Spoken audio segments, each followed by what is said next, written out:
رئیس یه شرکت میلیاردی که یهو تبدیل میشه به یه کارمند تازه کار. اما بدترین قسمت ماجرا اینه که هیچکس اون نمیشناسه. ریبورن راکی، یه درام فانتزی و معمایی با تم اداری که 12 تا قسمته. داستان درباره رئیس یکی از بزرگترین شرکت‌های کره است و یه فوتبالیست که به خاطر یه تصادف روحشون با هم دیگه جابجا میشه. حالا مجبوری که به عنوان یه تازه کار توی شرکت خودش استخدام بشه. اولش دنبال راهی که برگرده توی بدن خودش، اما متوجه میشه که افراد نزدیک بهش دارن بهش خیانت میکنن و شرکتش درگیر فساد و رقابت‌های خطرناک شده. حالا بعد از پایین‌ترین جایگاه شرکت حقیقت رو پیدا کن و شرکتش رو نجات بده. ایده داستانش خیلی جالبه و چون کوتاهه به نظرم اصلا خسته کننده نیست و ارزش دیدن داره.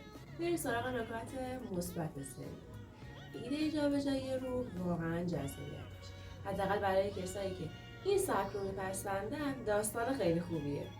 فضای شرکت و رقابت‌هایی که توی اونجا هم اتفاق میفته باعث شده داستان حتی جذاب‌تر بشه و خسته کننده نباشه.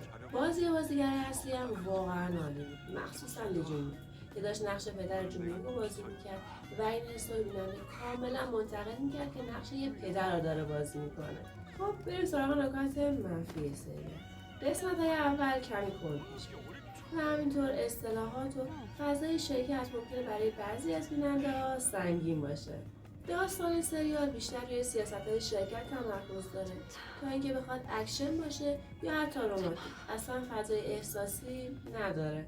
اگه از داستانایی که درباره انتقام و قدرت و سیاسته و همینطور جابجایی روح خوشت میاد، انتخاب خوبیه. امتیاز IMDbش 7.7 و امتیاز مایدراما لیستش هم 8.5. اگه از بازی لیژونینگ خوشت اومده، ملو مووی و همینطور قهرمان ضعیف کلاس رو نگاه کن. و اگه از بازی لیژونینگ خوشت اومده، سریال 25-21 رو ببین. اگه ویدیو رو دوست داشتی لایک کن و سریالش رو که دیدی حتما بیا نظرتو بهم بگو. اینجا کافه کی دراماست.